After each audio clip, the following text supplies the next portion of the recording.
안녕하세요. GL 미션의 서영선 목사입니다.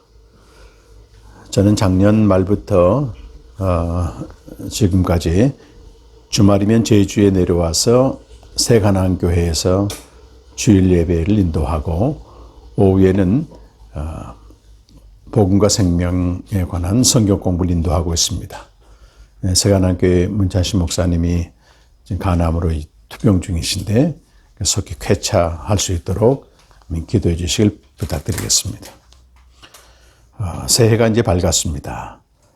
올해도 새 언약의 백성, 새 언약 백성의 규례인 매일 생명의 교제를 통해서 하나님이 주신 그 나라의 부유함을 누리시고 그 나라의 백성으로 아름다운 덕을 선전하는 한 해가 되시길 간절히 축원합니다. 올 1월 첫날부터 누가복음을 이제 묵상하고 있습니다.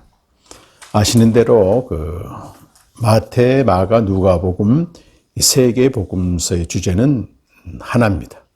그것은 하나님 나라 복음의 선포라고 할 수 있겠습니다. 예수님께서는 하나님 나라의 말씀과 또 그 말씀을 시위하는 하나님 나라의 실제를 보여주는 여러 가지 사역을 통해서 하나님 나라의 복음을 선포하십니다. 그리고 이제 3년 공생애가 마친 후에 십자가에서 죽으시고 부활하심으로 그 나라로 들어가는 문을 여신 거죠. 하나님 나라의 복음이 성취되었습니다. 그래서 제 제자들은 이미 성취된 하나님 나라, 그 나라로 들어가는 열쇠이자 문이라고 할 수 있는 십자가와 부활의 복음을 전하게 됩니다. 하나님의 나라가 임했다고 하는 것을 보여주는 것은 사단의 통치 아래 있는 이들에게 병을 고쳐주거나 귀신을 내쫓거나 여러 가지 기적을 통해서 사단의 통치가 끝났고 이제 하나님의 통치가 임했다고 하는 것을 보여주는 것. 이것이 이제 예수님이 사역하시는 그 의미가 되겠습니다. 누가복음 1장부터 쭉 이제 7장까지 예수님이 하나님의 말씀과 또 사역을 통해서 그 나라의 복음을 전해 오셨습니다. 그리고 8장 1절에서 3절은 간단한 요약을 하고 있습니다. 예수님께서 하나님 나라의 복음을 선포하셨다. 그때도 제자들이 함께했고 특이한 것은 누가복음에만 나오는데요. 여러 여성들이 그들과 함께하여 예수님의 일행에 동참해서 특별히 자기의 소유로 그들 섬겼다. 재정적인 뒷받침을 한 것으로 되어 있습니다. 이제 여기 이름이 이제 특별히 여자들의 이름이 막달라 마리아 또 헤롯의 헤롯의 신하의 부인인 요한나 그리고 배경은 나와 있지 않습니다만 수산나의 뜻은 백합이 되겠습니다. 이렇게 간단히 언급하고 있습니다. 그리고 잘 아시는 이제 4절부터 21절까지의 말씀은 소위 씨 뿌리는 자에 대한 비유를 다루고 있습니다. 해석까지 다루고 있고요. 씨 뿌리는 자의 비유의 그 핵심은 18절에 나와 있는 너희가 어떻게 듣는가 삼가라. 잘 들어야 된다고 하는 것입니다. 그리고 19절에서 21절은 하나님 나라의 복음을 받아들이고 새로운 가족 공동체가 형성됨을 예수님께서 이제 말씀하고 있습니다. 앞부분에 나온 씨 뿌리는 자에 대한 비유는 큰 무리를 대상으로 예수님께 나오는 모든 대상을 향하여 선포하고 있습니다. 그리고 이제 그에 대한 해석은 비유에 대한 해석은 큰 무리가 아니고 제자들을 상대로 하고 있습니다. 여기서 중요한 핵심 단어가 세 가지인데 하나는 씨가 있고 하나는 씨를 뿌리는 자가 있고 또 밭으로 비유되는 이 말씀을 받는 자가 있습니다. 씨는 본문에 있는 말씀대로 하나님의 말씀이십니다. 이 하나님의 말씀은 땅에 속한 말씀이 아니고 하늘에 속한 말씀이고 요한복음의 표현으로 하게 되면 만물 위에서 아들이 보고 들은 영생의 말씀이라고 할 수 있습니다. 그리고 빌립보서 2장 16절에서는 생명의 말씀으로 되어 있는데 서신서에서 생명의 말씀은 생명으로 인도하는 말씀, 곧 복음을 가리킵니다. 요한복음에서는 생명의 말씀을 아들 자신으로 요한일서 1장 1절에서는 말씀하고 있는데 존재죠. 사도들은 생명을 주는 말씀이다. 그 복음이다. 그렇게 말씀하고 있습니다. 그래서 뿌리는 것도 중요하지만 사실은 무엇을 뿌리느냐? 바른 씨입니다. 우리가 잘못하게 되면 하늘에 속한 생명의 말씀이나 또 생명을 인도하는 복음보다는 인간의 필요나 시대성에 적절한 이런 메시지를 강단에서 전하면서 하나님의 말씀이다, 또 시다, 그건 전혀 합당하지 않습니다.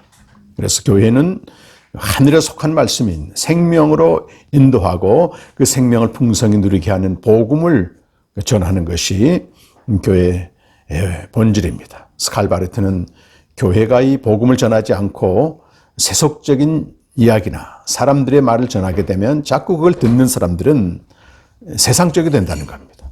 그래서 아이러니하게도 교회가 그런 불신자 또 무신론자를 양산하는 우를 범한다고 하는 것입니다. 사도 바울이 로마에 한 2년 정도 감금되어 있었습니다.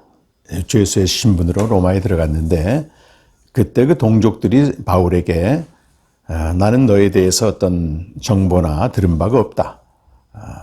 너의 사상을 우리에게 좀 알려주라. 이렇게 이제 물었습니다. 그때 사도행전 28장 23절에 보면 사도 바울은 하나님 나라에 관해서 그들에게 전했다. 그리고 율법과 선지자 곧 성경이 증거하는 성경을 가지고 예수에 관해서 전했다. 그래서 여기서 뿌리는 자는 반드시 성경이 증거하는 복음을 전해서 듣는 자로 하여금 생명으로 나아가도록 해야 하는 것입니다. 그런데 오늘 보게 되면 씨 뿌리는 자가 씨를 뿌릴 때, 즉 하나님 나라의 말씀, 복음을 전할 때 네 종류의 밭이 말하자면 듣는 자의 마음이라고 할 수 있습니다. 네 종류의 밭이 있다는 것입니다. 하나는 길가와 같은 밭이 있고 또 하나는 돌짝밭과 같은 돌밭과 같은 밭이 있고 또 가시떨기가 있는 밭, 좋은 땅이라고 또 마지막에 나옵니다. 네 종류가 나오겠습니다. 첫 번째 길가에 있는 밭은 이제 설명을 하고 있는데요. 말씀을 받을 때 전혀 깨닫지 못하는데 이것은 마귀가 그 말씀을 그 마음에서 빼앗아갔다. 그렇게 이제 말하고 있고 또 돌밭은 말씀을 기쁨으로 받지만 습기가 없어 또는 뿌리가 없어서 고난이 오게 되면 그 말씀을 더 이상 지킬 수 없게 되어서 열매 맺지 못한다고 하는 것입니다. 그리고 가시떨기와 같은 마음은 이 세상의 어떤 염려 그리고 재물에 대한 유혹 그리고 향락이 열매 맺지 못하도록 말씀의 기운을 막아버린다 그렇게 되어 있습니다. 그런데 좋은 밭에 뿌려지는 말씀은 그걸 듣고 지키어서 100배의 열매를 맺는다. 이제 마가복음이나 마태복음에서는 30배, 60배, 100배라고 되어 있는데 누가복음에서는 100배의 열매를 맺는다. 다시 말해서 풍성한 열매를 맺는다는 것입니다. 자, 하나님 나라의 복음이 좋은 밭에 떨어져서 열매를 맺는 것은 하나님 나라에 들어가는 것이고 또 요한복음의 언어로 말하면 영원한 생명을 얻는 것입니다. 디모데후서 1장 10절에서도 이 복음을 통하여 우리가 생명과 썩지 아니할 것 영원한 생명을 얻습니다. 라고 되어 있습니다. 그래서 복음이 열매 맺는 것은 생명을 얻게 하고 또 풍성히 누리게 하는 것이다. 라고 정의할 수 있습니다. 오늘 이 본문을 보게 되면 특별히 초대교회에서 복음을 전하는 사도들이 듣는 자들의 반응 때문에 많이 낙심을 하게 됩니다. 그런데 듣는 자들은 다양하고 듣는 자들의 마음 상태도 다양합니다. 그래서 씨 뿌리는 자는 그 결과에 상관없이 계속해서 이 생명의 말씀인 복음을 전하라고 그렇게 이제 격려를 합니다. 그리고 또 듣는 자는 여기서 네 종류의 밭인데 사실은 한 사람이 가지고 있는 다양한 마음이라고 할 수 있어요. 하늘에 속한 생명의 말씀을 받을 때 전혀 깨닫지 못한 경우가 있고, 또 똑같은 사람인데 계속 듣게 되면 또 기쁨으로 받아들이게 되고, 하지만 그 생명으로 나아가는데, 즉 생명의 교제를 하는데 고난이 오게 되면 중단할 수밖에 없고, 그러면서 계속 또 생명의 말씀을 들을 때 이런 세상의 염려와 근심과 이것 때문에 생명의 교제를 풍성히 누릴 수가 없습니다. 그러나 또 좋은 밭이 되게 되면 생명을 얻게 되고 풍성히 누리게 된다고 하는 것입니다. 그래서 오늘 말씀을 쭉 깊이 상고하게 되면 생명의 말씀은 계속 선포되고 계속 드려야 된다고 하는 것을 예수님께서 말씀하신다고 할 수 있습니다. 사실 우리 모두는 아담 안에 있는 실존이고, 영적으로 보면 마귀의 지배를 받고 있습니다. 에베소서 2장 1절 이하에 보게 되면 우리 모든 사람은 허물과 죄로 죽은 자다. 본질상 진노의 자식이고 공중의 권세 잡은 자를 따랐다고 그렇게 말씀하고 있습니다. 그렇기 때문에 우리 모두는 처음부터 생명의 말씀 앞에서 좋은 밭이 될 수가 없습니다. 대체적으로 길가와 같은 밭으로 이제 시작하게 됩니다. 그런데 계속해서 이 복음을 듣게 되면 오늘날 이게 깨달아지게 되는 것입니다. 그리고 또 계속 듣게 되면 생명의 교제로 나아가게 되고, 물론 생명의 교제도 어려움이 있습니다. 현실 가운데 살기 때문에 이 세상의 염려, 또 재물에 대한 걱정, 또 향락, 우리 마음을 자꾸 뺏어가는 거죠. 이것 때문에 제약이 있지만, 그럼에도 불구하고 계속 복음을 듣게 되면 또 어느 날 이 생명의 교제가 실제가 된다고 하는 굉장히 소망을 주는 말씀이에요. 저도 개인적으로는 2003년도에 이 성경이 증거하는 복음, 고린도전서 15장 3절에서 5절까지 말씀을 이제 지식으로 알았습니다. 그런데 열매 맺지는 못했죠. 복음의 목적이 생명을 얻고 누리는 것인데 거기까지는 이르지 못해서요. 그리고 5년쯤 지나서 고난의 시간, 심판의 무덤에서 그리스도의 무덤에 연합됨으로써 지식으로 알았던 복음이 열매 맺는 생명으로 나가게 됐고, 그때부터 계속해서 지금까지 하나님의 은혜로 생명의 교제를 계속해 오고 있습니다. 그런데 오늘 말씀 묵상하면서 제가 이런 생각을 해요. 지금도 계속 복음을 매일 우리가 듣는 거잖아요.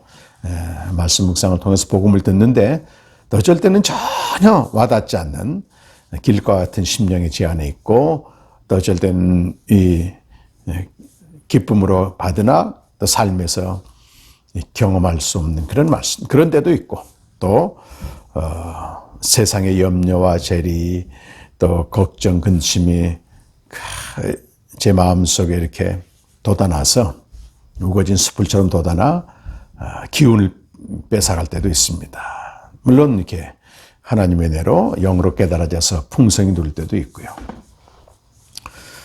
저희 선교에서 벌써 이제 130기, 다음 달 제주 캠프가 이제 130기가 되겠습니다. 캠프를 쭉 하고 있는데 좀 공통적이고 특이한 건 뭐냐면, 이 말씀을 들어보지 못하고 접해보지 못한 분들은 이 캠프에서 듣는 말씀, 생명의 말씀을 잘 모르겠다 이렇게 이제 반응을 합니다.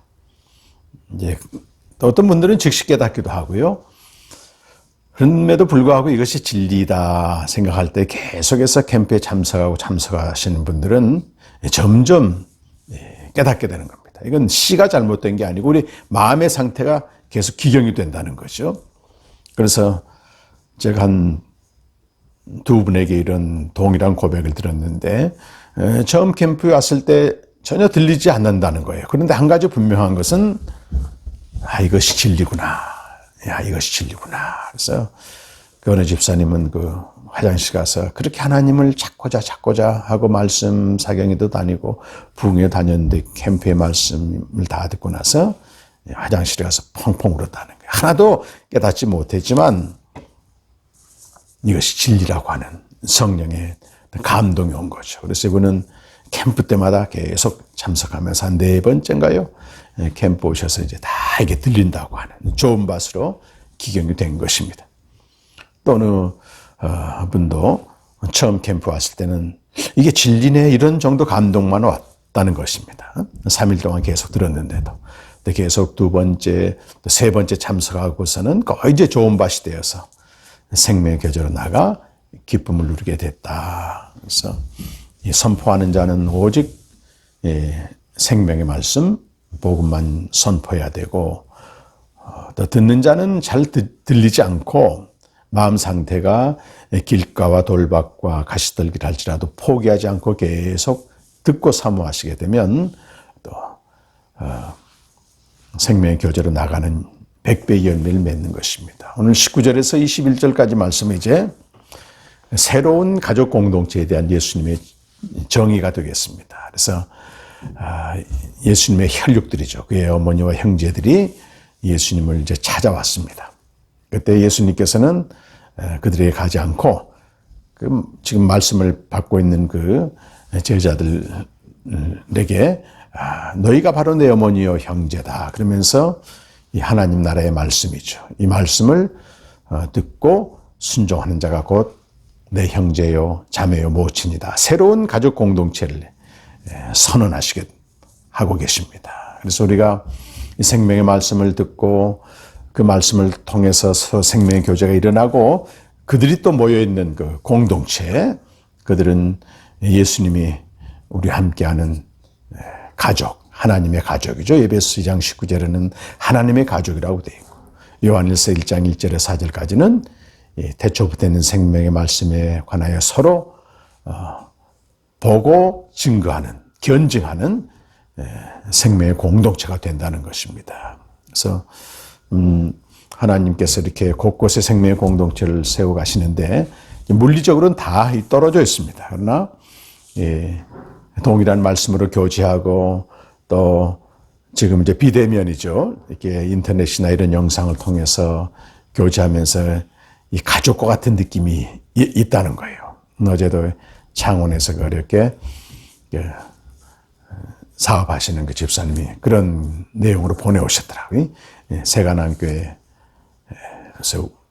올라온 그 설교 영상을 보면서 정말 생명의 가족이 이런 거구나. 굉장히 그 은혜를 받고 또 자기 삶에서 생명의 역사가 나타났다. 그런 간증을 하는데 그렇습니다. 지금 제주도 와서 이렇게 제가 이제 왔다 갔다 하고 있습니다만 우리 생명의 공동체 지체들 만나고 또 생명의 말씀을 전하면서 이 말씀을 또 좋은 밭에서 받고 이런 걸 보면서요.